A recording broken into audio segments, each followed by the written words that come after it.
All right, students, let me try another video solution for you, see if this will help. It's number 22. It's got a little triangle on it. That means it's one of the harder ones. And they even give us a hint here. They say, go and look at exercise 21. And I'm sure the hint is there is because we are going to eventually melt this block of ice. We're going to warm it up, we're going to melt it, and then we're going to warm up that result. And really what that means is we need to think about the total energy being in three pieces. In fact, here's the question. It says, how much heat is required to convert 400 grams of ice at negative 5 degrees Celsius to water at a plus 5 degrees, okay? And so if I said Q, and I'll put here a little total, I really want to write this out as three pieces.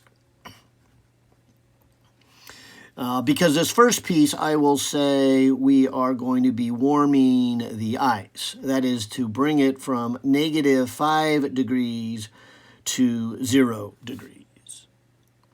Then we are going to melt it, and that's breaking the bonds, and that's the latent heat of fusion, and that's the one that can easily get overlooked. Since the temperature doesn't go up, it's easy for people to go, well, there's no energy there, and that's not true. Temperature is only kinetic energy. And so if energy is added and the temperature doesn't go up, that doesn't mean it doesn't take energy. It just means it is not making kinetic energy. And so in this case, it's a potential energy, so breaking the bonds. So at first, when you warm it, you make the molecules go faster. But then you just break the bonds. And so that's where all your energy is going. But it's still energy. You need to put energy into it, even though its temperature doesn't go up. So then, once it's all melted, you can then warm up the water. And now we're going to go from 0 degrees to 5 degrees. Okay? And again, probably need to do that as a different calculation. You don't want to do this as, a calculation going from negative 5 to 5 because the specific heat is going to be different, because here you're warming up ice, which means it's H2O molecules hooked together as a solid. And here you're warming up water. Now that's still H2O molecules, but they're hooked together a little differently. And so it takes a different amount of energy.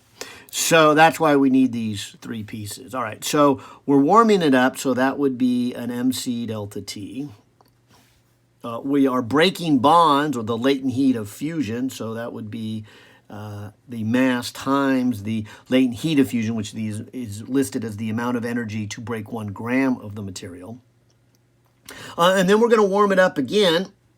But again, be careful with these. These aren't the same. They kind of look the same, but over here is when it is ice, and over here is when it is water. All right, so now if I start putting in some numbers here, so the mass of this was, 400 grams. So we've got 400 grams. And we need to know the specific heat of ice. And I believe that is a 1/2. Let me just open the textbook here. Solids, ice, 0.5. So it's 0.5 calories per gram for each degree. And we are going to warm it up 5 degrees.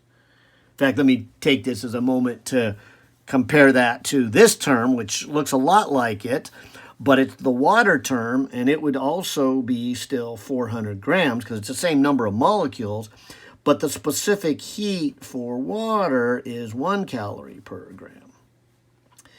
And coincidentally, we're still warming up 5. They could have picked any number. They could have said warm up the water to, say, 10 degrees, and that would have gone here. So it would go 0 to 10. But so the negative 5 to 0 is an increase of 5 for the ice, and then the 0 to 5 is also another 5. So the 5s are just coincidental. But the big thing is they have different specific heats. And hopefully the obvious thing is they would have the same mass once they melt, because it's the same number of molecules.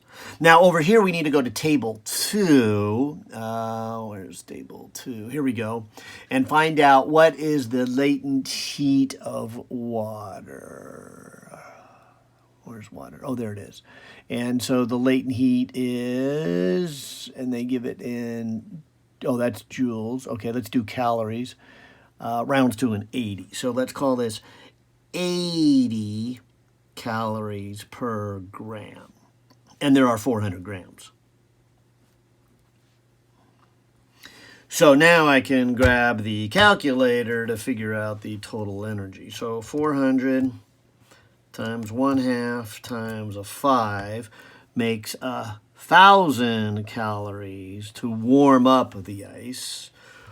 This right here, a 4 and an 8 is 32,000 calories.